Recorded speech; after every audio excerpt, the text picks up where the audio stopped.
Primeira carta aos Coríntios, capítulo 1. Eu, Paulo, chamado e enviado por Jesus, o Messias, conforme o plano de Deus, com meu amigo Sóstenes, envio esta carta a vocês da Igreja de Deus em Corinto, cristãos purificados por Jesus e separados para uma vida plena de Deus. Incluo nesta saudação todos os que invocam Jesus, onde quer que vivam. Ele é o Senhor deles, assim como o nosso. Que todos os dons e benefícios que vêm de Deus, nosso Pai, e do Senhor Jesus Cristo, sejam de vocês. Toda vez que penso em vocês, e o faço com frequência, agradeço a Deus pela vida que levam, com livre acesso a Ele concedido por Jesus. O que aconteceu com vocês é algo que excede a imaginação humana e não pode ser dito em palavras. Cristo pode ser visto claramente na vida de vocês. Basta pensar que vocês não precisam de nada, já têm tudo. Todos os dons de Deus estão entre vocês, que aguardam com expectativa o retorno do Senhor Jesus. Além disso, Deus está com vocês, disposto a mantê-los no caminho, até que todas as coisas sejam acertadas de vez por Jesus. Deus, que conduziu vocês a esta aventura espiritual, compartilha conosco a vida do seu Filho e nosso Senhor Jesus. Ele jamais irá desistir de vocês. Nunca se esqueçam disso. Tenho uma preocupação séria a compartilhar com vocês, meus amigos, pela autoridade de Jesus, nosso Senhor. Tentarei ser o mais direto possível. Vocês precisam aprender a entrar em acordo. Devem ter consideração uns pelos outros, cultivando a vida em comum. Menciono a questão porque alguns membros da família de Chloe me deram uma notícia preocupante, que estão brigando entre vocês. Vou dizer exatamente o que ouvi. Vocês estão criando partidos e declarando: eu estou do lado de Paulo, ou eu prefiro Apolo, ou Pedro é o meu líder, ou eu pertenço ao grupo do Messias. Pergunto a vocês, o Messias por acaso foi cortado em pedacinhos para que cada um de nós tenha uma parte dele? Paulo foi crucificado por vocês? Algum de vocês foi batizado em nome de Paulo? Não participei de nenhum dos batismos de vocês, com exceção dos de Crispo e Gaio.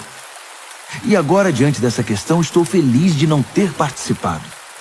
Pelo menos ninguém pode sair por aí dizendo que foi batizado em meu nome. Pensando bem, batizei outra família, a de Estéfanas, mas pelo que lembro foram apenas esses. Deus não me enviou para juntar seguidores meus, mas para pregar a mensagem, anunciar o que Ele tem feito e reunir seguidores dele. Não fui enviado para pregar confiando em minha eloquência, banalizando assim o que importa, a cruz de Cristo. Ela não pode ser reduzida a mero discurso. A mensagem que aponta para Cristo na cruz parece tolice para os que caminham para a destruição. Mas para quem está no caminho da salvação, faz todo sentido. Está escrito: destruirei a sabedoria dominante. Mostrarei que quem se acha sábio é louco. Onde acharão alguém verdadeiramente sábio, educado e inteligente na época atual? Deus já não denunciou tudo isso como mera pretensão, palavras sem sentido? O mundo, com sua sabedoria fantasiosa, nem mesmo chegou perto do conhecimento de Deus. Por isso, em sua sabedoria, Deus decidiu usar o que o mundo considera tolice, pregação acima de tudo, para levar os que confiam nele ao caminho da salvação. Enquanto os judeus buscam milagres e os gregos correm atrás de sabedoria filosófica, nós prosseguimos anunciando Cristo o crucificado. Os judeus o consideram uma pedra de tropeço e os gregos um absurdo. Mas para nós, judeus e gregos, pessoalmente chamados por Deus, Cristo é um milagre e a sabedoria absolutos, reunidos numa única pessoa. A sabedoria humana é quase nada comparada com o aparente absurdo de Deus. Toda força humana, nem sonhando, pode competir com a, entre aspas, fraqueza de Deus. Lembrem-se de quem vocês eram quando foram chamados para esta vida. Não vejo entre vocês muitos representantes da elite intelectual, nem cidadãos influentes, nem muitas famílias da alta sociedade. Não é óbvio que Deus deliberadamente escolheu homens e mulheres que a sociedade despreza, explora e abusa? Não é óbvio que Ele escolheu gente do tipo Zé Ninguém para desmascarar as pretensões vãs dos que se julgam importantes? Fique claro que nenhum de vocês pode contar vantagens diante de Deus. Tudo que temos, cabeça no lugar, vida correta, pecados perdoados e novo início, vem de Deus por meio de Jesus Cristo. Daí o ditado: se alguém se orgulha, que se orgulhe por causa de Deus. 1 aos Coríntios, capítulo 2. Amigos, vocês devem estar lembrados da primeira vez em que os visitei para deixá-los a par da grande jogada de Deus. Na ocasião, não tentei impressionar ninguém com discursos sofisticados ou com argumentos filosóficos. Decidi apresentar primeiro Jesus e quem Ele é, de maneira pura e simples. Depois, falei de Jesus e do que Ele fez, o Jesus crucificado. Não estava certo sobre como apresentar o tema. Sentia-me despreparado. Se querem saber a verdade, eu estava morrendo de medo.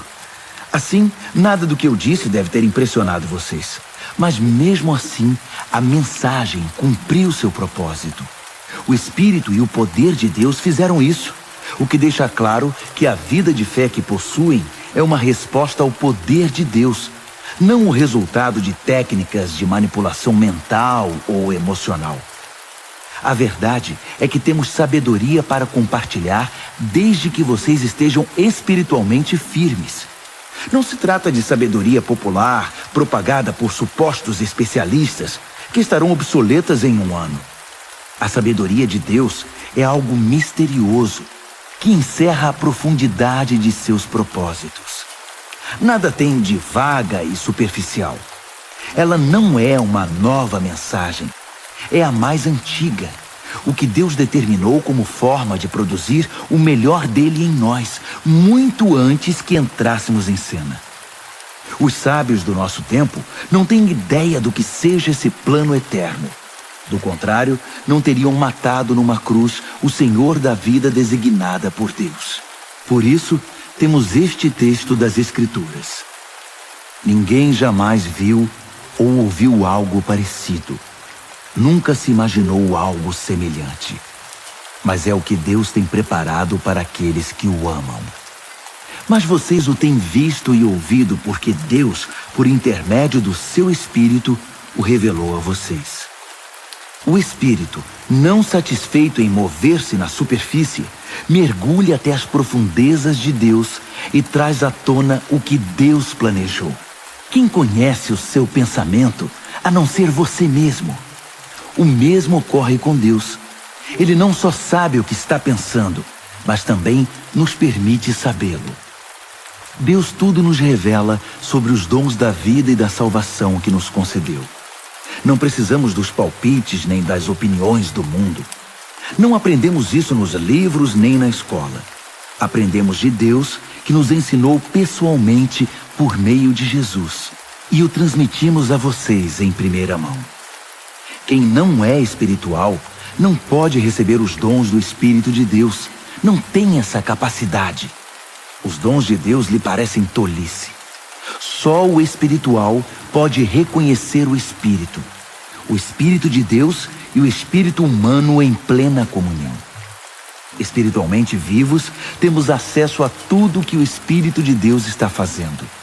Assim, não podemos ser julgados pelos críticos que não são espirituais. A pergunta de Isaías: existe alguém que conheça o Espírito de Deus? Alguém que saiba o que ele está fazendo? Foi respondida: Cristo sabe, e nós temos o Espírito de Cristo. Primeira Carta aos Coríntios, capítulo 3.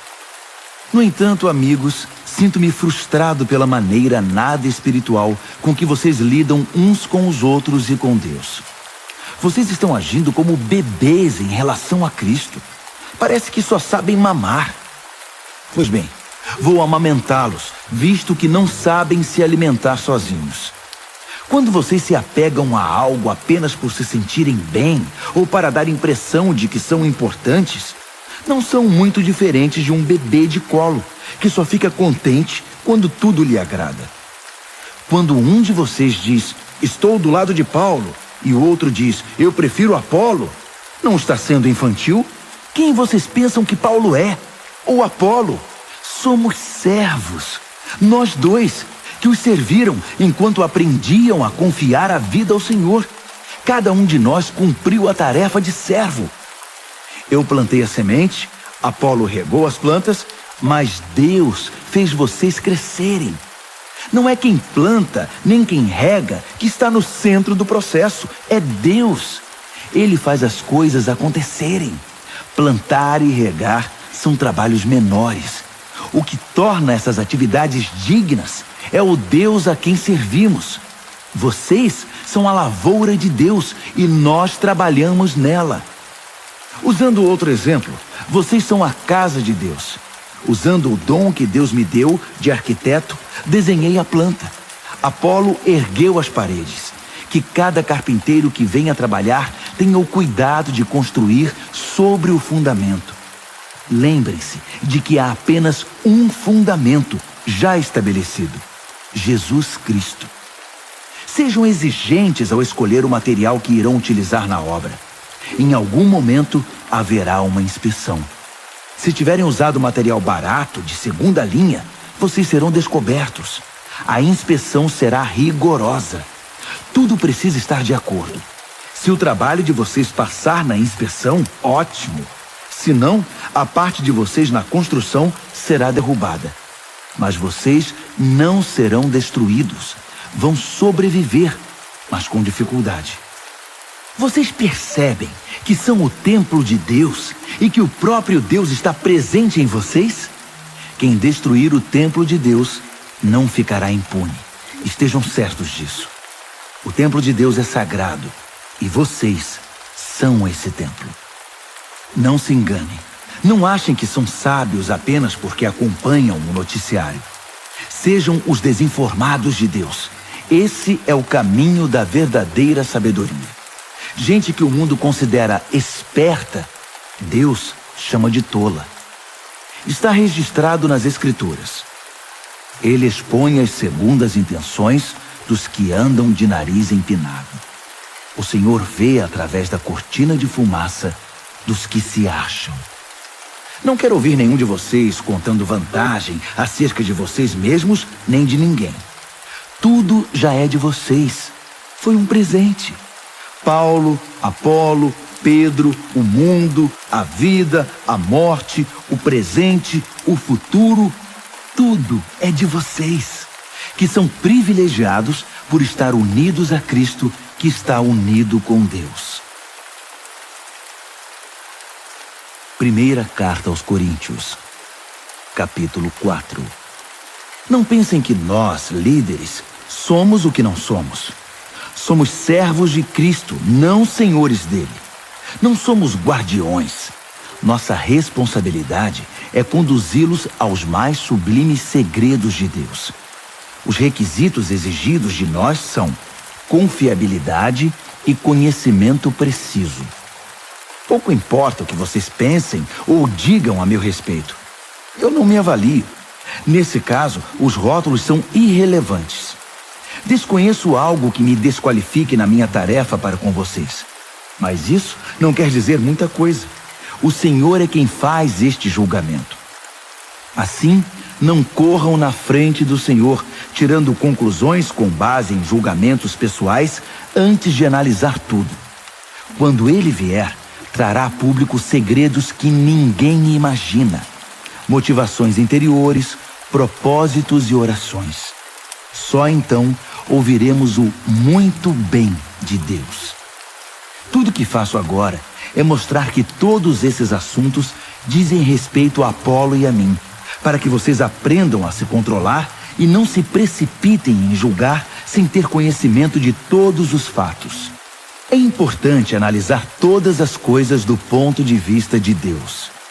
Não me agrada vê-los bajulando uns e difamando outros com base em boatos. Pois quem é que realmente conhece vocês, que sabe o que tem no coração? E se conhecesse, descobriria algo de que possam se vangloriar? Não são dons de Deus tudo que vocês têm e são? Por que então tantos rótulos e disputas? Vocês já têm tudo de que precisam. Têm mais acesso a Deus do que podem imaginar. Deixando de lado Apolo e a mim, vocês estão no topo do mundo, pelo menos no mundo de Deus. E nós estamos lá com vocês. O que vejo é que nós, que temos a mensagem, fomos colocados por Deus num palco, mas ninguém quer comprar o ingresso. Somos como um acidente na rua para o qual o mundo olha quando passa. Somos os desajustados do Messias. Vocês podem estar seguros, mas nós vivemos em meio a fragilidades e incertezas. Vocês podem ser bem considerados pelos outros, mas nós somos maltratados muitas vezes. Na maior parte do tempo, não temos o suficiente para comer. Usamos roupas remendadas, portas nos são fechadas na cara e aceitamos os piores empregos para ganhar a vida, sempre com muito esforço. Quando nos ofendem, dizemos, Deus o abençoe. Quando espalham fofocas sobre nós, reagimos com uma palavra boa. Somos tratados como lixo, como restos de comida. E a situação não vai melhorar. Não estou escrevendo para brigar, nem para criar algum desconforto. Escrevo como um pai, meus filhos. Amo vocês e quero que sejam adultos, não crianças mimadas. Há muita gente que não vê a hora de apontar o dedo para o que vocês têm feito de errado. Mas não há muitos pais dispostos a investir tempo e esforço para ajudá-los a crescer. Foi quando Jesus me levou a proclamar a vocês a mensagem de Deus que me tornei o pai de vocês. Não estou pedindo que façam o que eu mesmo já não esteja fazendo. Foi por isso que primeiro enviei Timóteo. Ele também é meu filho querido e fiel ao Senhor. Ele irá refrescar a memória de vocês quanto às instruções que passo regularmente às igrejas no caminho de Cristo. Sei que alguns de vocês são tão cheios de vocês mesmos que nunca ouvem ninguém, muito menos a mim. Mas estarei aí, se Deus quiser, mais cedo do que vocês pensam. E então verei se tudo o que falam não passa de papo furado. Pois o caminho de Deus não é mera conversa. É vida cheia de poder. Então, como devo me preparar para esse encontro? Como quem disciplina com severidade, que os obriga a cumprir seu dever? Ou como bom amigo e conselheiro? Vocês decidem.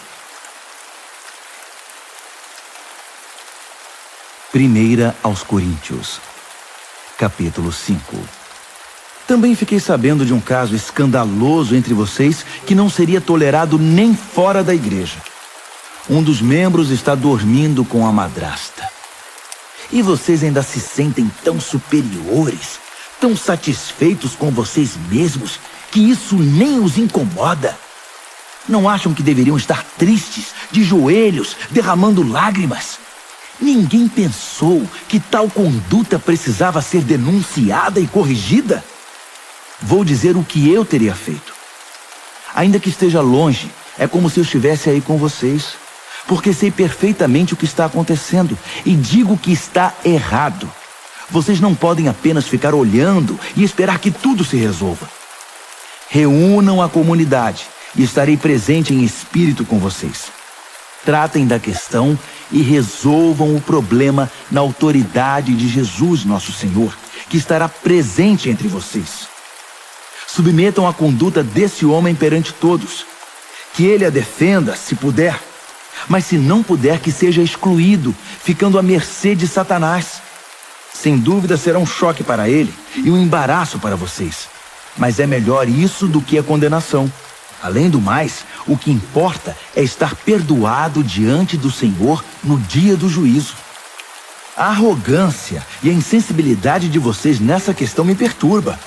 Vocês trataram o caso como se nada fosse. O fermento também parece nada, mas leveda rapidamente toda a massa de um pão. Portanto, livrem-se desse fermento. Nossa identidade é pura e simples. Não pode conter ingredientes estranhos. O Messias, nosso Cordeiro Pascal, já foi sacrificado na refeição da Páscoa. E nós somos o pão sem fermento, que faz parte da festa. Portanto, participemos dessa festa, não como pão inchado com o fermento do mal, mas como pão sem fermento, sincero e genuíno. Escrevi na minha carta anterior que vocês não devem se sentir à vontade com quem vive na promiscuidade. Não quis dizer também que vocês não devem ter nenhum tipo de relacionamento com gente de fora da comunidade. O mesmo vale para os corruptos, de nenhum tipo, e para os religiosos impostores. Para não ter contato com esse tipo de gente, vocês teriam de sair do mundo. Mas estou dizendo que quando um amigo que alega ser cristão se comporta de modo promíscuo ou corrupto, cheio de revolta contra Deus ou contra os amigos, se embebeda ou se torna explorador, vocês não devem agir como se tudo isso fosse normal. Não podem simplesmente conviver com isso como se fosse um comportamento aceitável. Não sou responsável por aquilo que os de fora fazem. Mas será que não temos nenhuma responsabilidade pelos que são da comunidade cristã? Deus tratará dos que são de fora, mas não podemos nos omitir quando nossos irmãos e irmãs saem dos trilhos. Se necessário, temos de limpar a casa. 1 aos Coríntios, capítulo 6. Outra coisa, como vocês ousam levar um irmão ao tribunal? Se acham que foram prejudicados, faz sentido levar o caso a um tribunal que nada sabe dos caminhos de Deus, em vez de levá-lo à família da fé? Um dia, o mundo inteiro comparecerá perante um júri formado pelos seguidores de Jesus. Portanto, se vocês vão julgar o mundo, não seria melhor tratar desde já dessas questões menores? Nós vamos julgar até os anjos. Por que então não julgar assuntos corriqueiros? Quando há desentendimentos, por que buscar a solução em gente que vocês mesmos não confiam? Digo isso com toda franqueza, para que percebam a bobagem que estão fazendo. Será possível que não há ninguém sensato entre vocês que possa tomar decisões justas quando surgem disputas e desentendimentos? Não acredito. E vocês estão levando o irmão ao tribunal perante gente que nem sequer crê em Deus. Como podem fazer justiça se não creem no Deus da justiça? Batalhas judiciais são manchas na comunidade. Não seria melhor arcar com o prejuízo e esquecer tudo? Agindo assim, vocês estão incentivando mais erros e injustiça e causando mais sofrimento à família cristã. Não percebem que esse não é o caminho de se viver? Os injustos que não se preocupam com Deus não farão parte de seu reino.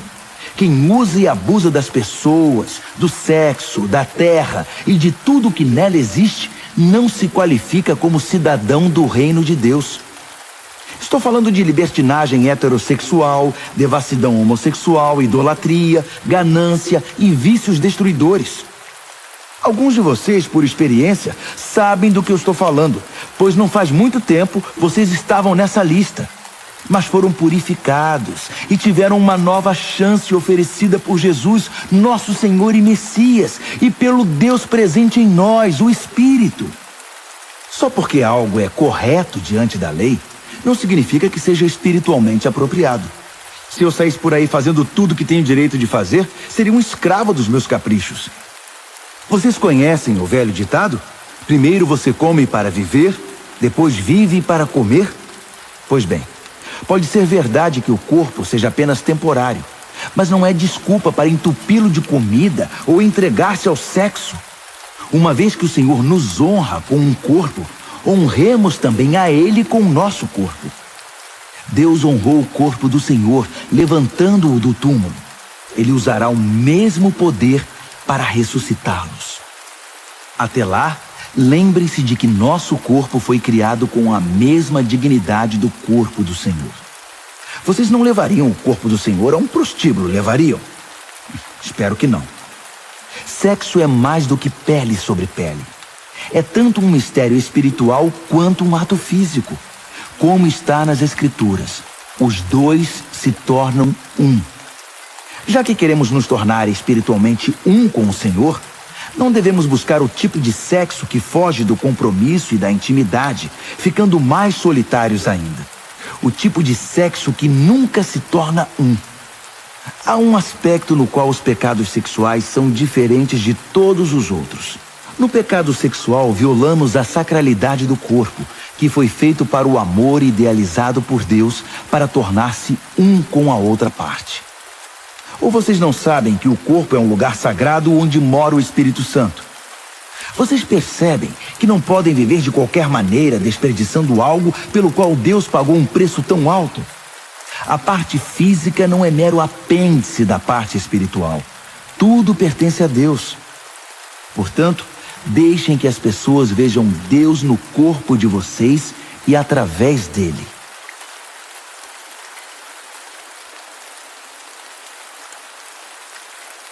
Primeira Carta aos Coríntios, capítulo 7. Passemos agora às perguntas que vocês fazem na carta que me enviaram. Primeira, é bom ter relações sexuais? Sem dúvida, mas de maneira certa. É bom estar casado, tanto para o homem quanto para a mulher. Os impulsos sexuais são fortes, mas o casamento é forte o bastante para contê-los, permitindo uma vida sexual equilibrada e plena num mundo de desordem sexual. O leito matrimonial deve ser marcado por mutualidade. O marido procurando satisfazer a esposa procurando satisfazer o marido. O casamento não é um espaço para brigar por direitos. O casamento é uma decisão de servir a outra parte na cama ou fora dela. A abstinência sexual é possível por um período de tempo, se ambos concordarem e se for para algum propósito de jejum e oração, mas apenas em ocasiões assim. Depois, voltem um para o outro. Satanás conhece maneiras engenhosas de nos tentar quando menos esperamos. Entendam que não estou ordenando tais períodos de abstinência. Apenas dou o melhor conselho se vocês quiserem proceder assim. Às vezes, penso que seria melhor que todos fossem solteiros como eu. Uma vida mais simples em muitos sentidos. Mas o celibato não é para todos. Assim como o casamento também não. Deus dá a alguns o dom de ser solteiro e a outros o dom de ser casado. Entretanto, digo aos solteiros e viúvos que não estar casado talvez seja o melhor para eles, como tem sido para mim. Mas se não conseguirem conter seus desejos e emoções, devem se casar. As dificuldades do casamento são de longe preferíveis à vida do solteiro sexualmente tentado. Se você está casado, continue casado. Ordem do Senhor, não mime. Se a esposa abandonar o marido, ela deve permanecer solteira ou então voltar atrás e se acertar com ele. E o marido não tem o direito de se livrar da esposa. Para os casamentos mistos, cristão casado com não cristão, não temos mandamento explícito da parte do Senhor. Mas vocês devem fazer o seguinte: se você é um homem casado com uma mulher que não é cristã, mas que mesmo assim deseja viver com você, continue com ela. Se você é uma mulher casada com um homem que não é cristão, mas que deseja viver com você, continue com ele. O marido descrente participa em certa medida da santidade da esposa, e a esposa descrente de igual maneira participa da santidade do marido. De outro modo, os filhos seriam deixados de fora, mas eles também estão incluídos nos propósitos espirituais de Deus. No entanto, se o cônjuge descrente vai embora, deixe que vá. Não seja desesperadamente dependente. Deus nos chamou para viver bem da maneira mais pacífica possível. Você, esposa, não tem como saber se o seu modo de agir pode trazer seu marido de volta, não apenas para você, mas para Deus. Marido, você não tem como saber se o seu modo de agir pode trazer sua esposa de volta não apenas para você, mas para Deus. Não alimente o desejo de estar em outro lugar ou com outra pessoa. Você está agora no lugar que Deus preparou para você. Viva, obedeça ame e creia nesta situação. É Deus, não sua situação conjugal, que define sua vida. Não pensem que estou sendo mais duro com vocês do que com outras igrejas. Dou o mesmo conselho a todas elas. Você era judeu quando Deus o chamou? Não desfaça sua condição. Você era não judeu no tempo do seu chamado? Não tente se tornar judeu. Ser judeu não é o mais importante. O que importa é obedecer ao chamado de Deus e seguir seus mandamentos. Continue como você estava quando Deus o chamou. Você era escravo? Escravidão não é obstáculo para crer. Não quero dizer que você esteja impedido de sair. Se você tiver uma chance de obter a liberdade, vá em frente. Estou apenas tentando dizer que com seu novo Senhor você vai experimentar uma liberdade maravilhosa, inimaginável.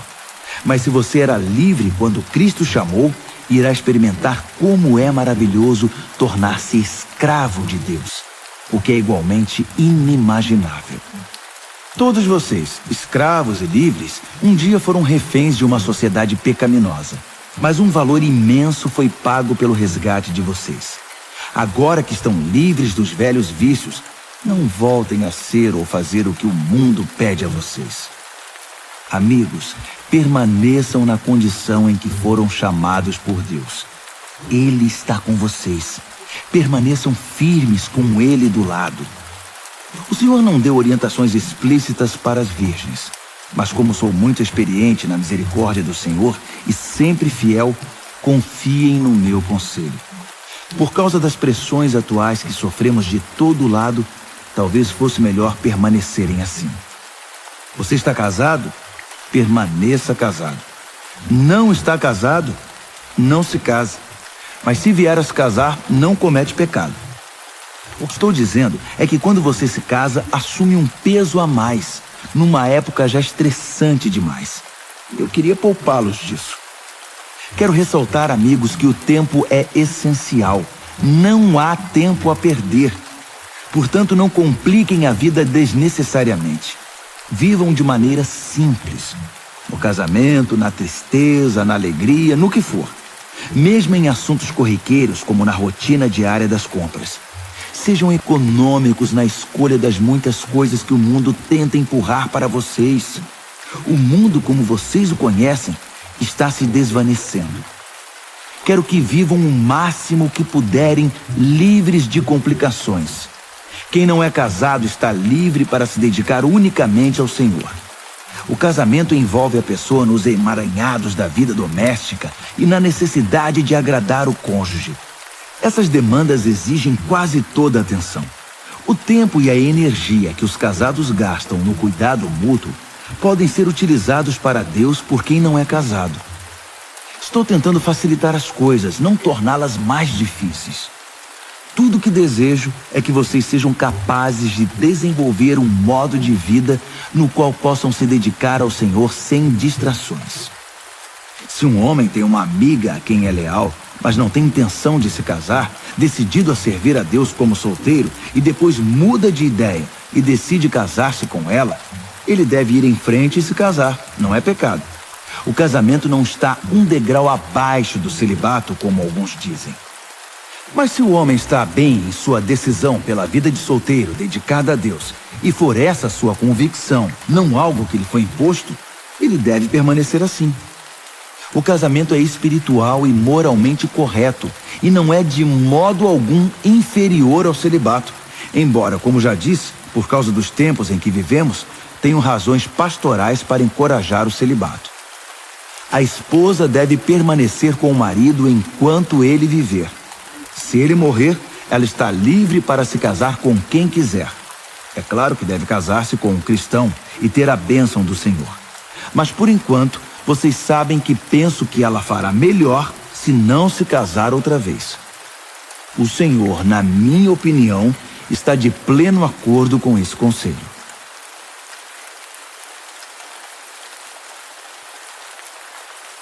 Primeira carta aos Coríntios, capítulo 8.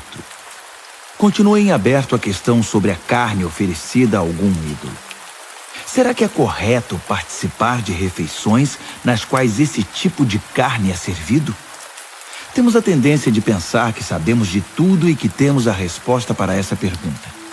Mas o coração humilde pode nos ajudar muito mais do que a mente orgulhosa. Nunca saberemos o bastante até reconhecer que só Deus sabe tudo. Alguns dizem acertadamente que os ídolos não existem de verdade, que não há nada neles, que não há outro Deus a não ser nosso único Deus e que não importa quantos desses chamados deuses sejam invocados e cultuados, eles nada acrescentam à nossa vida, exceto alguma história fantasiosa. Eles dizem, mais uma vez acertadamente, que há apenas um Deus, o Pai, que tudo nos dá e quer que vivamos para Ele. Dizem também que só há um Senhor, Jesus o Messias, e que tudo é por causa dele, nós inclusive. Sim, é verdade. Então, pensando logicamente, nada aconteceu à carne quando ela foi oferecida ao ídolo. É como qualquer outra carne. Eu sei disso, e vocês sabem também. Mas isso não é tudo. Se fosse, algumas pessoas iriam achar que sabem de tudo e começariam a menosprezar os outros. O conhecimento verdadeiro não é insensível. Precisamos ser sensíveis ao fato de que não estamos todos no mesmo nível de compreensão. Alguns de vocês passaram a vida inteira comendo carne de ídolo e estão certos de que há alguma coisa na carne que prejudica vocês. Essa mentalidade não vai mudar da noite para o dia.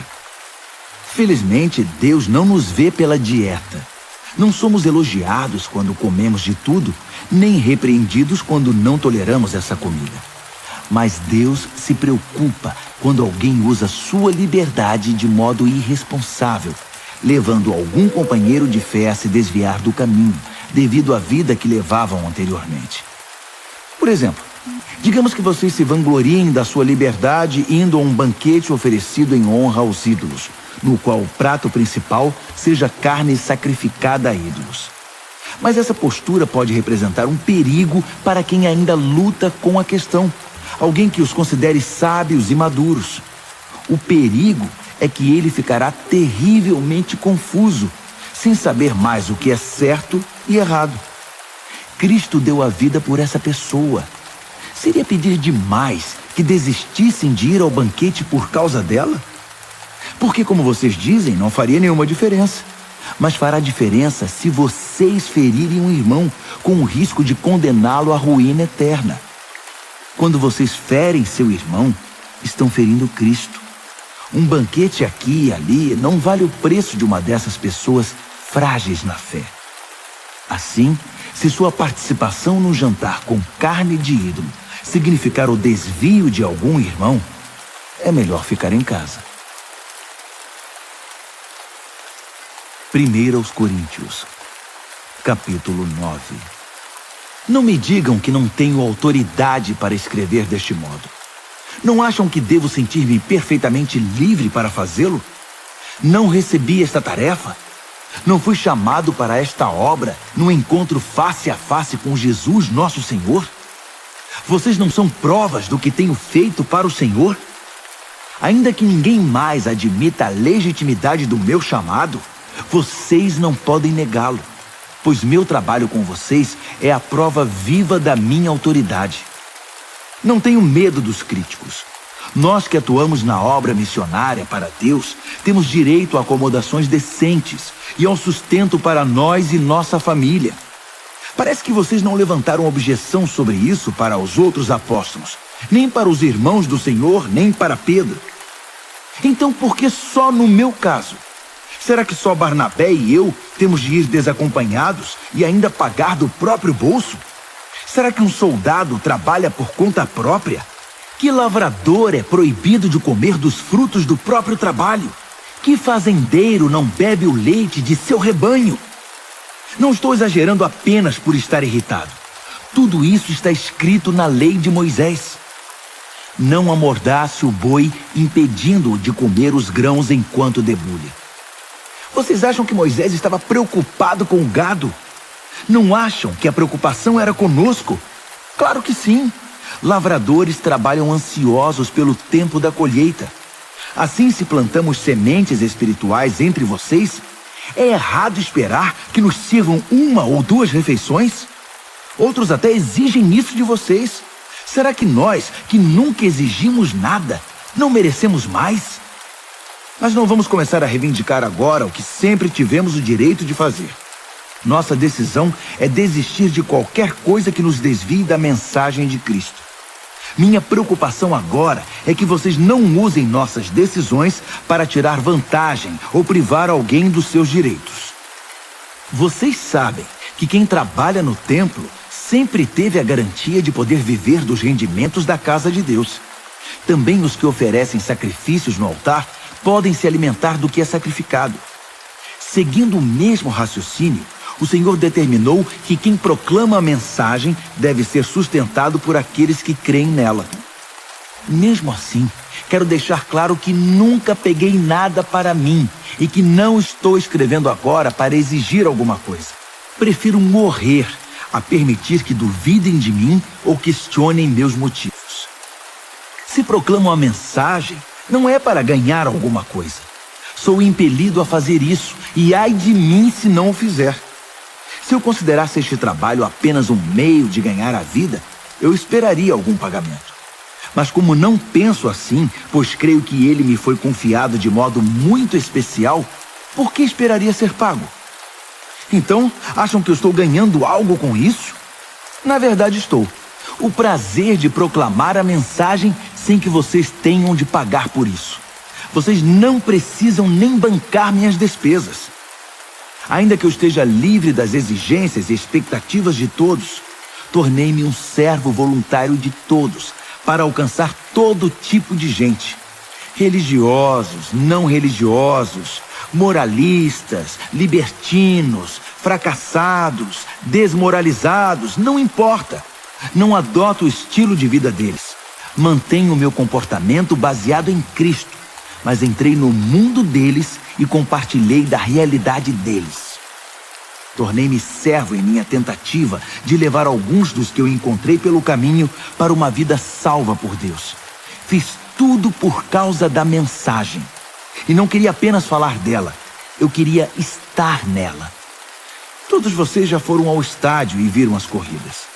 Vários atletas correm, mas apenas um vence. Correr para vencer. É para isso que os bons atletas treinam duro. Eles fazem isso por uma medalha de ouro, que perde o brilho e o valor. Mas vocês estão atrás da medalha que nunca envelhecerá. Não sei sobre vocês, mas eu estou correndo a toda velocidade rumo à linha de chegada. Estou dando tudo de mim. Nada de pegar leve. Estou alerta e preparado. Não vou ser apanhado dormindo no ponto. Depois de mostrar o caminho para os outros, nem posso pensar que eu poderia perder. 1 aos Coríntios, capítulo 10. Amigos, lembrem-se da nossa história e aprendam. Nossos antepassados foram todos guiados por uma nuvem e conduzidos milagrosamente através do mar. Eles passaram através das águas, num batismo como o nosso, enquanto Moisés os levava da morte e da escravidão para a vida de salvação. Todos comeram e beberam a mesma comida e bebida, providenciadas diariamente por Deus. Eles beberam da rocha, uma fonte de Deus, que os acompanhava por onde fossem. E a rocha era Cristo. Mas experimentar as maravilhas e graças de Deus não pareceu significar muito, porque muitos deles foram vencidos pela tentação no terrível deserto, e Deus não ficou satisfeito. O mesmo pode acontecer conosco. Precisamos estar atentos para nunca sermos apanhados trilhando um caminho próprio, como eles fizeram. Não podemos fazer a religião virar um circo, como eles fizeram. Primeiro festejaram, depois dançaram. Não podemos cair na promiscuidade. Eles pagaram caro por isso. Lembrem-se, nada menos de 23 mil mortes num só dia. Não cometam o erro de pensar que Cristo deve nos servir. Nós é que o servimos. Eles fizeram isso, e Deus enviou-lhes cobras venenosas. Devemos tomar cuidado para não incentivar a reclamação. Foi ela que os destruiu. Esses incidentes são sinais de alerta da nossa história, escritos para que não venhamos a repetir os erros deles. Historicamente, vivemos situações semelhantes. Eles no início e nós no fim. E podemos confundir tudo, assim como eles.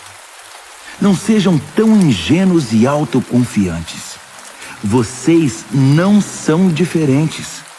Podem fracassar tão facilmente como qualquer um. Nada de confiar em vocês mesmos. Isso é inútil. Mantenham a confiança em Deus.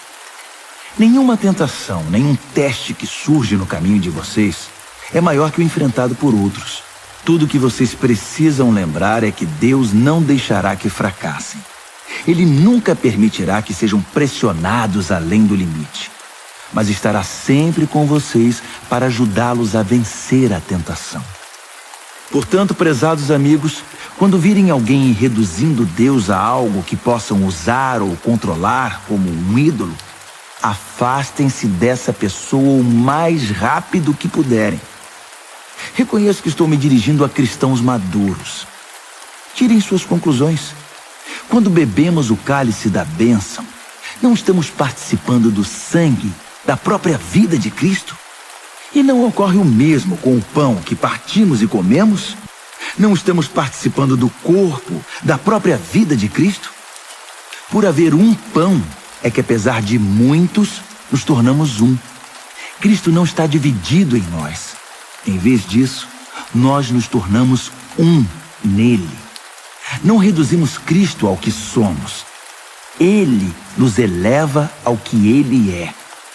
É o que aconteceu no antigo Israel. Os que comeram os sacrifícios oferecidos no altar de Deus participaram da ação de Deus no altar. Percebem a diferença?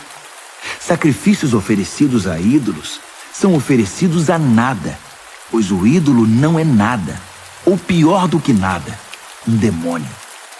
Não quero que vocês se tornem parte de algo que os diminua. E vocês não podem estar em dois caminhos, participando do banquete do Senhor num dia e festejando com demônios no outro. O Senhor não suporta isso. Ele nos quer por inteiro. É tudo ou nada. Acham que podem aborrecê-lo sem prejuízo? Analisando a situação por certo ângulo, vocês poderiam dizer: tudo está certo. Por causa da imensa generosidade e da graça de Deus, não precisamos dissecar nossos atos para saber se serão aprovados. Mas a questão não é apenas confirmar se está certo. Queremos viver bem, mas nosso objetivo principal deve ser ajudar os outros a viver bem. Se partirem desse princípio, o bom senso os conduzirá pelo resto do caminho. Comam qualquer coisa vendida no açougue. Não é preciso encarar tudo como um teste de idolatria. A terra, afinal de contas, é de Deus, e tudo que há nela. Esse tudo inclui todo tipo de carne. Se um descrente o convida para jantar e você deseja ir, não recuse o convite. Aproveite e coma de tudo que for oferecido. Seria falta de educação e de espiritualidade investigar na hora a pureza de cada prato. Mas se ele disser que a comida foi sacrificada a um Deus, você deve recusar. Ainda que isso seja indiferente para você, não é para ele. E você não vai querer deixá-lo confuso a respeito da sua fé. Mas com exceção de casos como esses, não vou ficar pisando em ovos, preocupado com o que gente de mente fechada pode dizer. Tenho toda a liberdade, pois conheço muito bem o que nosso Senhor nos ensinou. Se como o que me oferecem, agradecido a Deus pelo que está na mesa, deveria eu me preocupar com o que alguém vai dizer? Dei graças a Deus pela comida, Ele a abençoou e ponto final. Assim, façam suas refeições com prazer, sem se preocupar com o que alguém possa dizer, pois vocês estão comendo para a glória de Deus acima de tudo, não para agradar a essas pessoas. Façam tudo desse modo, de todo o coração e com liberdade, para a glória de Deus. Ao mesmo tempo, não se esqueçam de agir com misericórdia. Evitem pisar no calo dos que não têm liberdade como vocês. Tenho feito o que posso para levar em consideração os sentimentos dos outros. Espero que vocês façam o mesmo.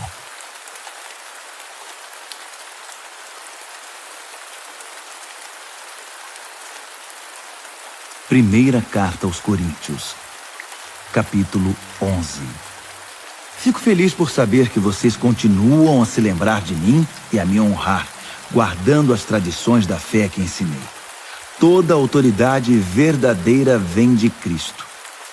No relacionamento conjugal, existe a autoridade da parte de Cristo para o marido e da parte do marido para a esposa.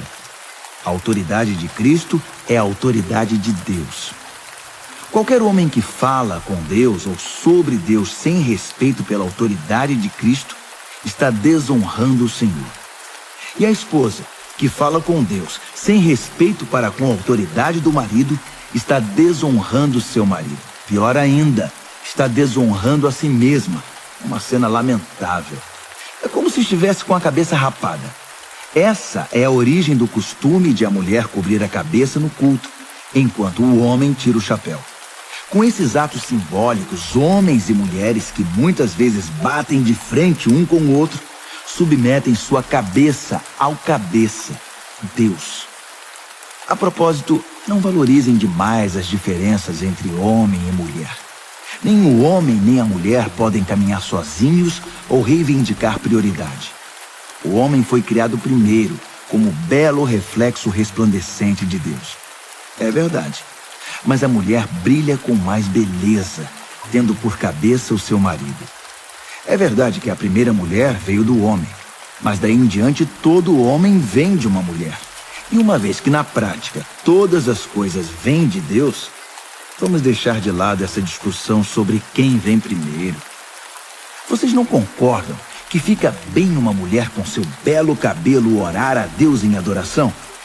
Isso nos lembra a atitude dos anjos. Também não fica bem um homem orar a Deus com a cabeça coberta em reverência, mostrando submissão? Não há um belo simbolismo natural aqui? Todavia, espero que não fiquem debatendo sobre isso.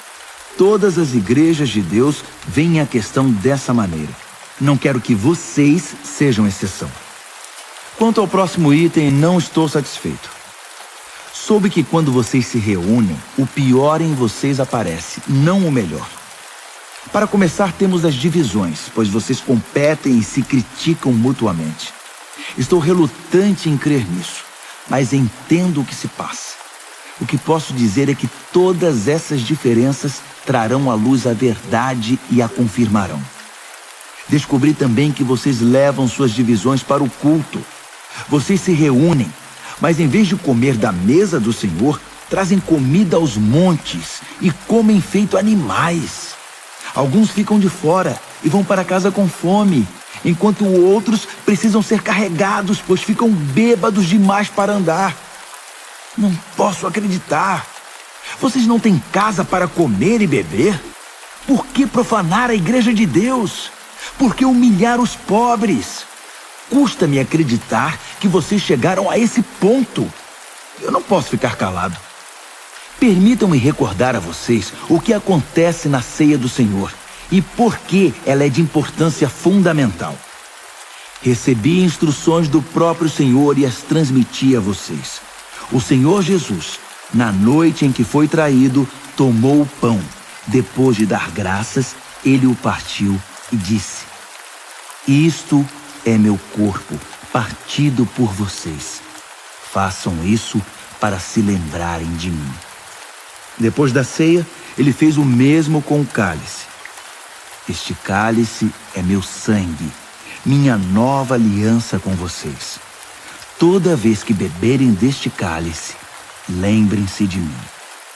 O que vocês precisam entender é que toda vez que comem esse pão e bebem desse cálice, estão revivendo em palavras e ações a morte do Senhor. E repetirão esse ato até que o Senhor retorne. Vocês não devem permitir que o costume anule a reverência. Quem come o pão ou bebe do cálice do Senhor de modo desrespeitoso É como a multidão que zombou do Senhor e cuspiu nele no momento de sua morte. Vocês querem tomar parte nessa lembrança? Examinem suas motivações. Testem o coração e venham para a ceia com santo temor.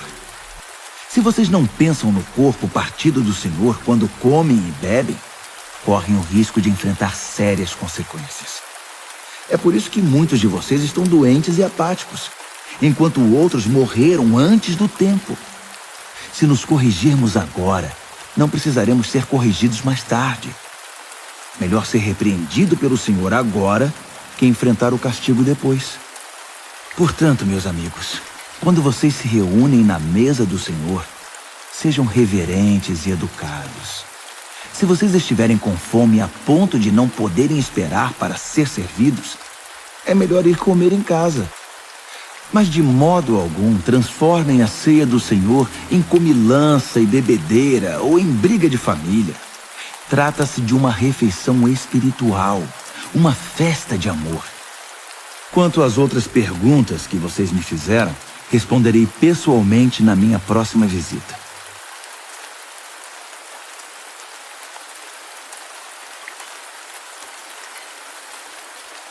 Primeira Carta aos Coríntios, capítulo 12.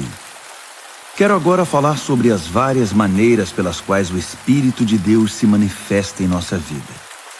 O tema é complexo e quase sempre mal compreendido, mas vocês precisam ser informados. Vocês se lembram de como eram quando não conheciam Deus, mudando de um Deus falso para outro, sem saber o que estavam fazendo, apenas imitando o que todos faziam? Na vida cristã é diferente. Deus quer que usemos a inteligência. Por exemplo, usando o raciocínio, vocês sabem perfeitamente que o Espírito de Deus jamais induzirá alguém a dizer, maldito Jesus. E ninguém deseja dizer, Jesus é Senhor, sem o discernimento do Espírito Santo. Os dons variados de Deus são distribuídos por toda parte, mas todos têm origem no Espírito de Deus. Os variados ministérios são desenvolvidos em toda parte, mas todos têm origem no Espírito de Deus. As variadas expressões do poder de Deus se manifestam em toda parte, mas o mesmo Deus está por trás de tudo. A cada cristão é dado algo a fazer, que mostre como Deus é. Todos ganham, todos são beneficiados. Todo tipo de dom é distribuído pelo Espírito para todo tipo de pessoa. A variedade é maravilhosa. Conselho sábio, entendimento claro, confiança sincera, cura dos enfermos, milagres, proclamação da palavra, discernimento de espíritos, línguas, interpretação de línguas. Todos esses dons têm uma origem comum, mas são distribuídos um a um pelo Espírito de Deus. Ele decide quem recebe o que e quando. É fácil entender como essa diversidade funciona se olharmos para o corpo humano. Nosso corpo está dividido em muitas partes, membros, órgãos, células. Mas a despeito de tantas partes, ainda é um corpo. Ocorre o mesmo com Cristo. Por meio do seu Espírito único, dissemos a Deus a nossa vida incompleta e sem sentido. Costumávamos tomar decisões de forma independente, mas agora vivemos uma vida plena e integrada, em que Ele tem a palavra final em tudo. É o que proclamamos em palavra e ação quando fomos batizados. Cada um de nós é agora uma parte de seu corpo ressuscitado, renovado e sustentado por uma fonte, seu Espírito, da qual todos nós bebemos. Nossos antigos rótulos como judeu ou grego, escravo ou livre, não têm mais utilidade. Precisamos de algo maior, mais abrangente. Quero que entendam que tudo isso faz vocês terem mais importância. Um corpo não é apenas uma parte ampliada. O corpo é o conjunto de partes diferentes, mas semelhantes em combinação e que funcionam em conjunto. Faz algum sentido o pé dizer, não sou tão elegante quanto a mão, embelezada com anéis, por isso acho que não pertenço a este corpo? Se o ouvido disser, não sou importante como o olho que tudo vê, por isso não mereço estar na cabeça, vocês iriam querer tirá-lo do corpo? Se o corpo fosse todo olho, como poderia ouvir? Se fosse todo ouvido, como poderia cheirar? Mas sendo do jeito que é, podemos perceber que Deus pôs cada parte do corpo exatamente onde quis. Quero também que entendam que a diversidade mantém a importância de cada parte, impedindo que cada um dê valor apenas a si mesmo. Por melhores que sejam, vocês só têm importância por fazerem parte do corpo. Um olho enorme ou uma mão gigante não seria um corpo, e sim um monstro. O que temos é um corpo com muitas partes, cada uma do tamanho apropriado e em seu devido lugar. Nenhuma parte é importante por si mesma. Vocês podem imaginar o olho dizendo para a mão, fora, não preciso de você. Ou a mão dizendo para o pé, você está dispensado, não preciso mais de você. De fato, na prática, acontece o contrário. Muitas vezes, o que é menos proeminente é mais fundamental e também mais necessário. Por exemplo, vocês podem viver sem um olho, mas não sem um estômago. Quando seu corpo sofre, não faz nenhuma diferença se é um membro externo ou interno, maior ou menor.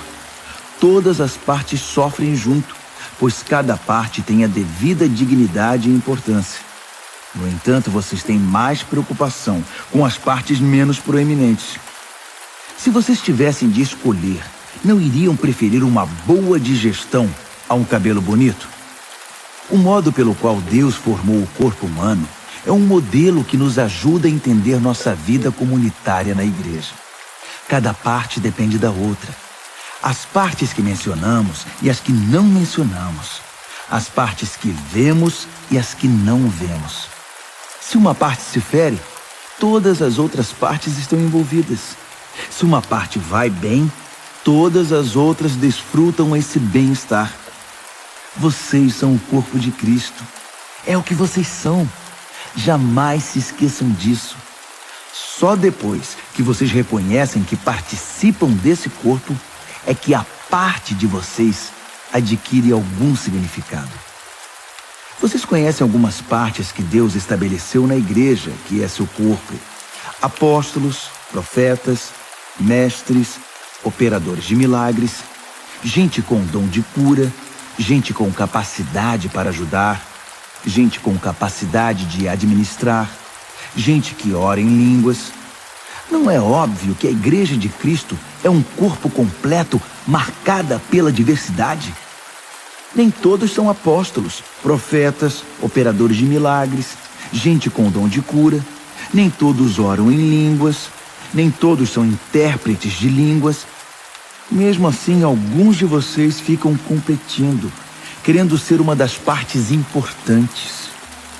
Mas agora quero apresentar a vocês um caminho muito melhor.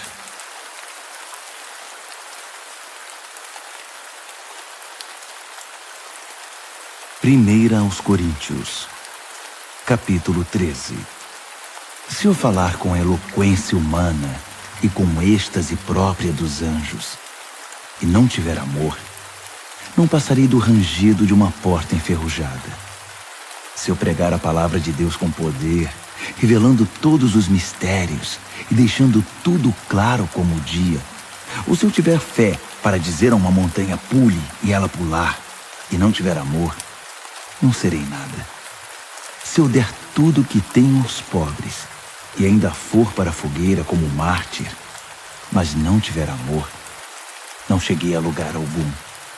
Assim, não importa o que eu diga, o que eu creia ou o que eu faça, sem amor, estou falido. O amor nunca desiste. O amor se preocupa mais com os outros que consigo mesmo. O amor não quer o que não tem. O amor não é esnobe, não tem a mente soberba, não se impõe sobre os outros, não age na base do eu primeiro, não perde as estribeiras, não contabiliza os pecados dos outros, não festeja quando os outros rastejam, tem prazer no desabrochar da verdade, tolera qualquer coisa, confia sempre em Deus, sempre procura o melhor, nunca olha para trás, mas prossegue até o fim. O amor nunca morre. A palavra inspirada um dia será esquecida. A oração em línguas vai passar. O entendimento alcançará seu limite. Nós conhecemos apenas parte da verdade, e o que dizemos a respeito de Deus é sempre incompleto. Mas quando o que é completo chegar, tudo o que é incompleto em nós deixará de existir. Quando eu era bebê no colo da minha mãe, eu balbuciava como qualquer bebê. Depois que cresci, deixei para sempre essas coisas de bebê. Hoje, não vemos as coisas com clareza.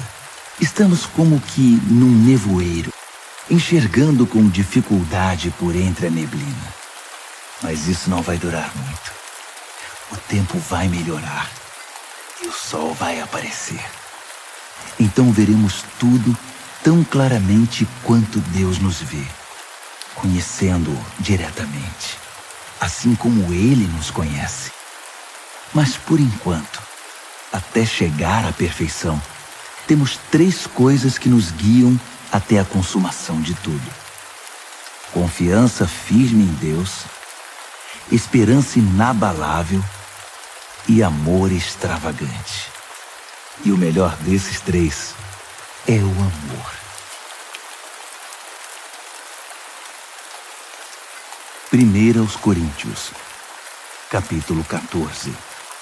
Procurem viver uma vida de amor como se a vida dependesse disso, porque de fato depende. Entreguem-se aos dons que Deus dá. Acima de tudo, proclamem sua verdade. Se vocês o louvam quando falam línguas, Deus os entende e ninguém mais, pois vocês estão compartilhando aspectos pessoais, e isso é entre vocês e Ele.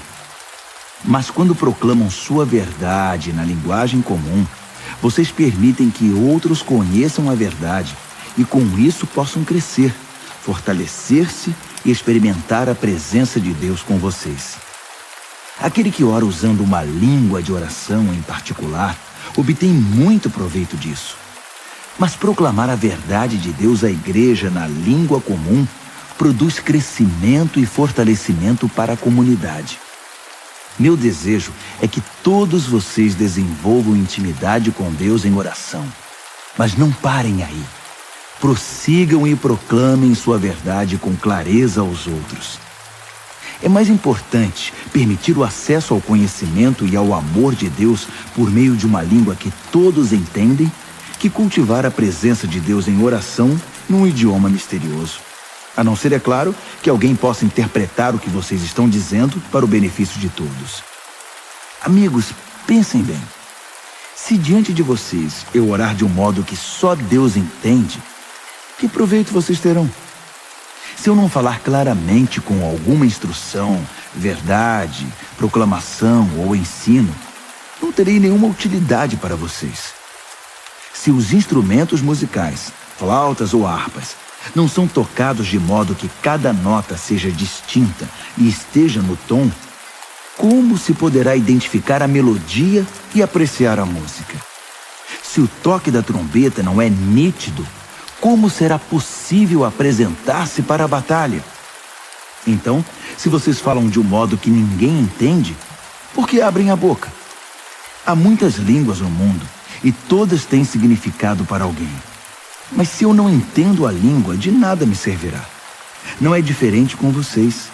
Já que estão tão ansiosos por tomar parte no que Deus está fazendo, por que não se concentram em fazer o que é proveitoso para toda a igreja? Portanto, quando orarem em língua de oração, não guardem para vocês mesmos a experiência. Orem para poder compartilhá-la com outros. Se oro em línguas, meu espírito ora, mas minha mente fica inativa e não há proveito nenhum. Assim, qual a solução?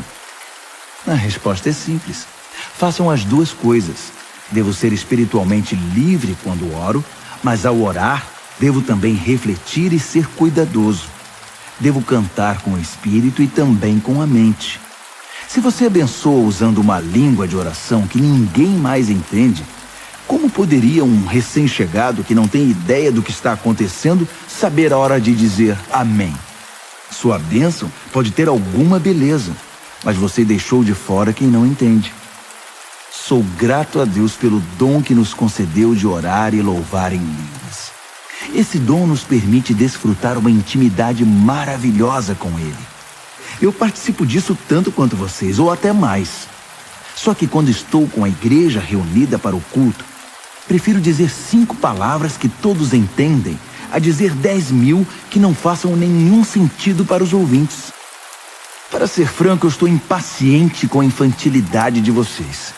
Quanto tempo vai demorar para que cresçam e usem a cabeça como adultos? Tudo bem quando há uma falta de familiaridade infantil com o mal. Nesse caso, tudo de que precisamos é um simples não. No entanto, para dizer sim a alguma coisa, se exige algo mais. Só uma inteligência madura e bem exercitada poderá salvá-los de cair na ingenuidade. Dizem as Escrituras: em idiomas estranhos e pela boca de estrangeiros vou pregar a este povo, mas eles não vão ouvir nem acreditar.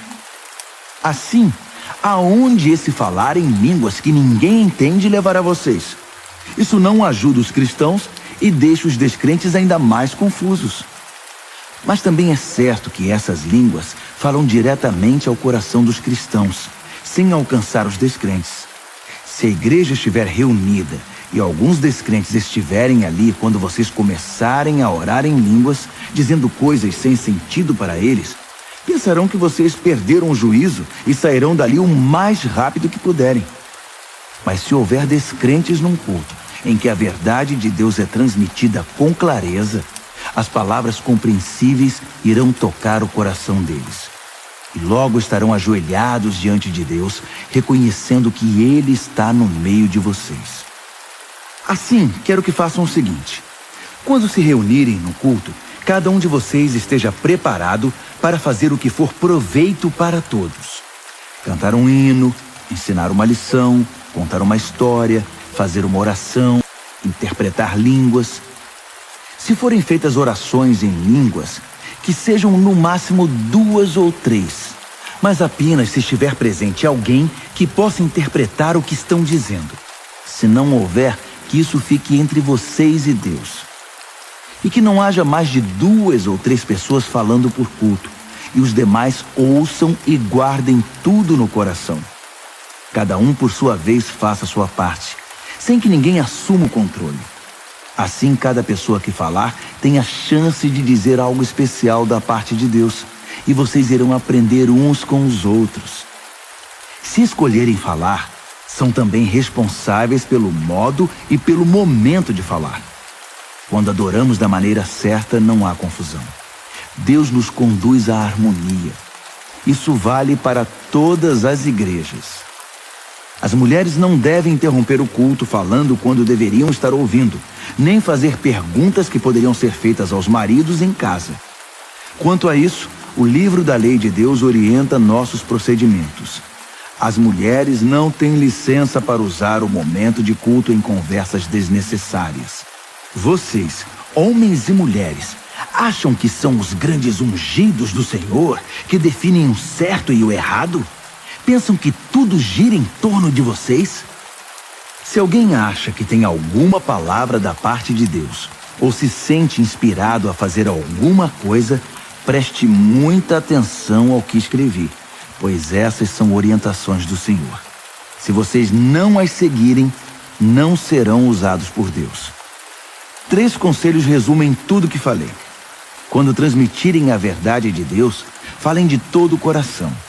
Se alguém estiver orando em línguas que vocês não entendem, não lhe digam como deve orar. Façam tudo de maneira cortês e organizada em todas as situações. 1 aos Coríntios, capítulo 15. Amigos, permitam-me repassar a mensagem com vocês mais uma vez. A mensagem que proclamei foi recebida por vocês. Nela vocês permanecem firmes e por ela foram salvos. Entendo que a fé que possuem é verdadeira, não um interesse passageiro, e que nela estão firmes de verdade. A primeira coisa que fiz foi apresentar a vocês de coração a mensagem que recebi. O Messias morreu pelos nossos pecados, exatamente como dizem as Escrituras. Foi sepultado e se levantou da morte no terceiro dia. Mais uma vez, exatamente como dizem as Escrituras. Falei a vocês que ele apareceu vivo a Pedro, depois aos seus seguidores mais próximos e mais tarde a mais de 500 seguidores ao mesmo tempo. Muitos deles estão por aí, ainda que alguns já tenham morrido. Depois, ele passou um tempo com Tiago e com o restante dos que chamou para falar em seu nome. E, finalmente, apareceu vivo a mim. Faz todo sentido que eu viesse por último, pois nem mereço ser incluído no grupo original, como vocês bem sabem, já que passei anos perseguindo a Igreja de Deus.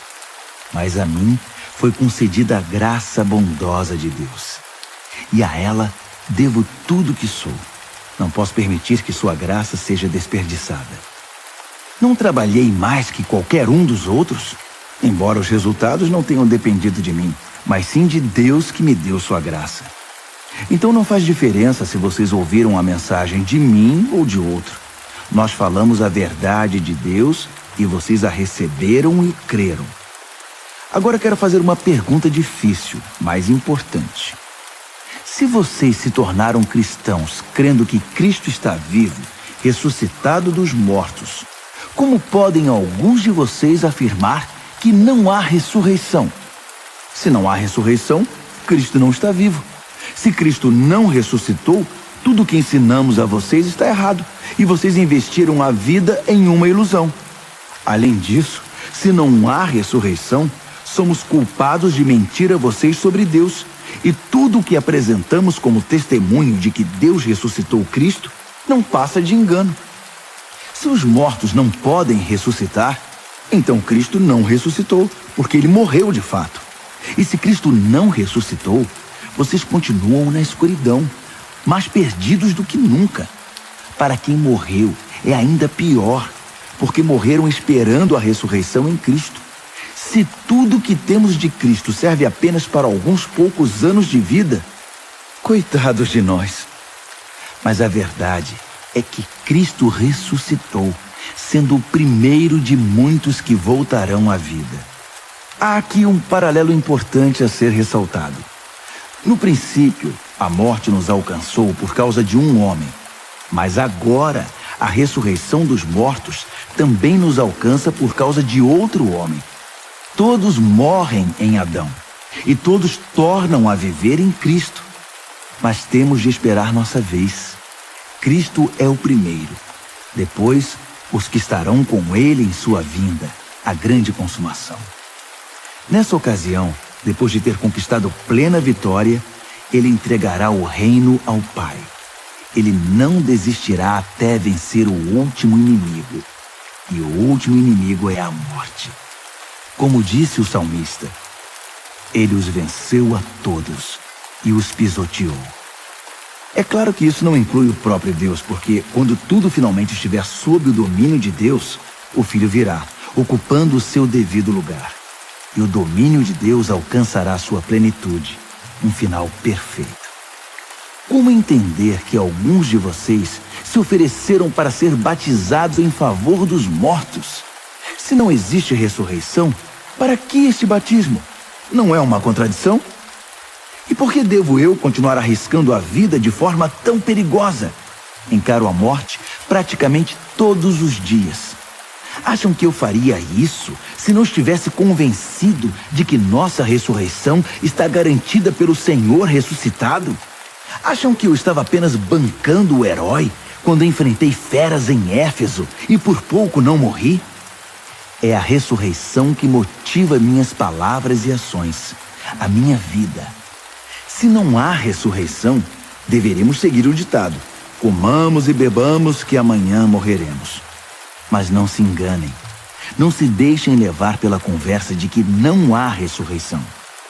Lembrem-se, as más companhias destroem os bons hábitos. Pensem bem, busquem a santidade de vida. Não desprezem a realidade da ressurreição, pois a ignorância a respeito de Deus traz grande prejuízo. A verdade é que uma discussão prolongada como essa é inútil. Um cético pode perguntar: como pode haver ressurreição? Mostre-me. Quero ver com os olhos. Com que esse corpo da ressurreição se parece? Na verdade, essa pergunta é absurda. Isso não se vê com os olhos. Entende-se por uma ilustração. Quando plantamos uma semente, ela morre e logo nasce uma planta. A semente e a planta são bem diferentes. A semente de uma laranja não se parece com uma laranjeira. O que plantamos é diferente do que colhemos. Assim também, o corpo que é sepultado como se fosse uma semente e o corpo da ressurreição são muito diferentes. Observem que a variedade de corpos é impressionante. Assim como há diferentes tipos de sementes, há diferentes tipos de corpos. Corpo humano, corpo dos mamíferos, das aves e dos peixes. Vendo toda essa diversidade, temos uma ideia da glória da ressurreição, pois além dos corpos da terra, há também outros corpos no espaço, o sol, a lua e as estrelas, vistos em sua diversidade, beleza e esplendor. O que contemplamos agora são apenas as sementes antes da ressurreição. Imaginem como serão belas e gloriosas as plantas da ressurreição.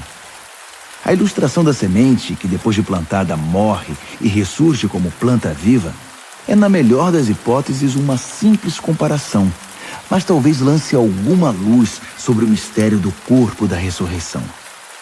É preciso, porém, ter em mente que seremos ressuscitados para valer, que estaremos vivos para sempre. O corpo que morre não manifesta beleza, mas quando ressuscitar, será glorioso. Sepultado em fraqueza, ressurgirá poderoso. A semente plantada é natural. Essa semente faz nascer o que é sobrenatural. É a mesma semente, o mesmo corpo.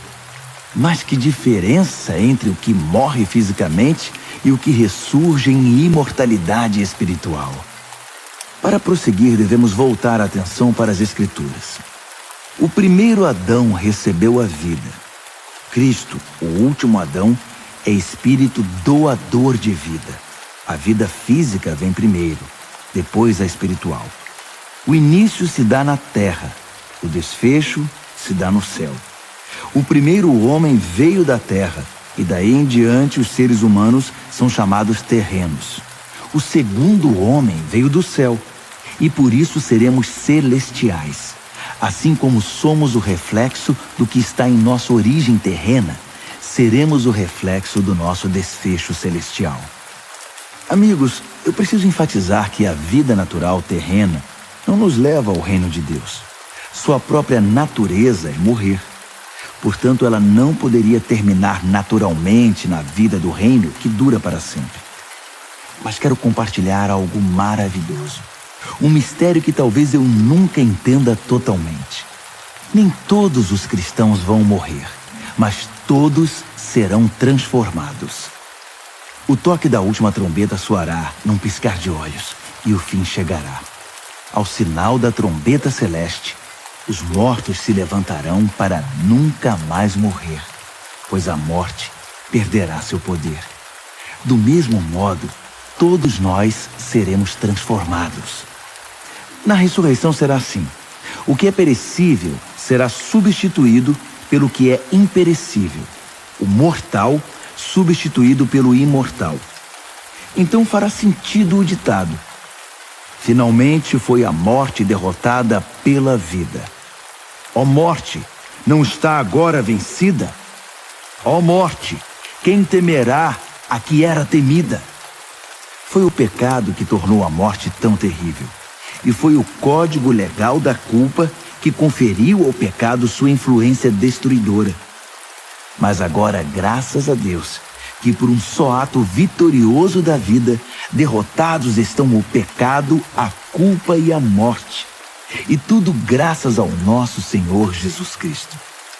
Diante de tudo isso, prezados amigos, permaneçam firmes. Força! Nada de desânimo. Dediquem-se inteiramente ao trabalho do Senhor pois nada do que fazem para Ele jamais será perda de tempo.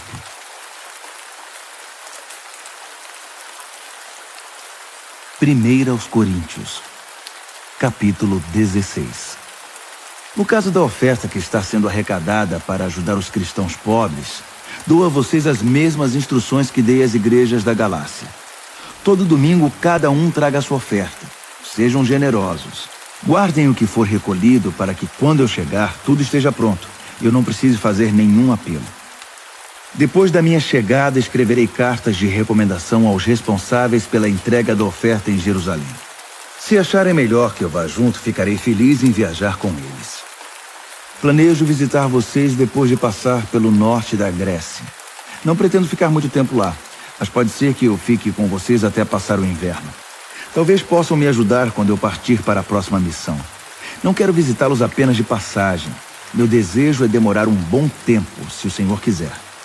Por enquanto permaneço aqui em Éfeso. Uma grande porta de trabalho se abriu aqui, apesar da oposição. Se Timóteo aparecer, cuidem bem dele. Façam que ele se sinta em casa. Como eu, ele é incansável no trabalho do Senhor. Não permitam que ninguém o menospreze.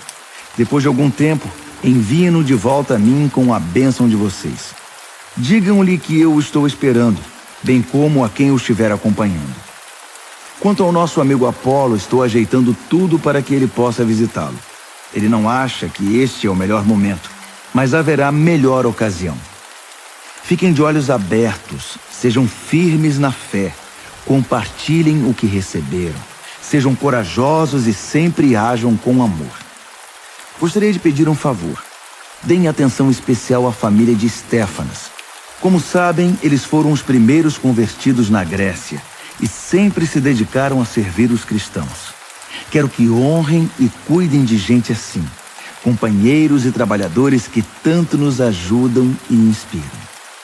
Quero que saibam como estou feliz por ter Estéfanas, Fortunato e Acaico comigo. Eles me suprem a falta que vocês fazem e renovaram minhas forças, mantendo-me em contato com vocês. Valorizem gente como eles. As igrejas aqui na província da Ásia enviam saudações. Áquila, Priscila e a igreja que se reúne na casa deles enviam saudações. Todos os amigos aqui enviam saudações. Transmitam as saudações com abraços santos. E eu, Paulo, de próprio punho, envio meus cumprimentos. Se alguém não ama o Senhor, perderá a bênção. Aguardem a vinda do Senhor. Por sua graça, o Senhor Jesus está sempre de braços abertos para vocês. E eu amo todos vocês no Messias, em Jesus. Amém.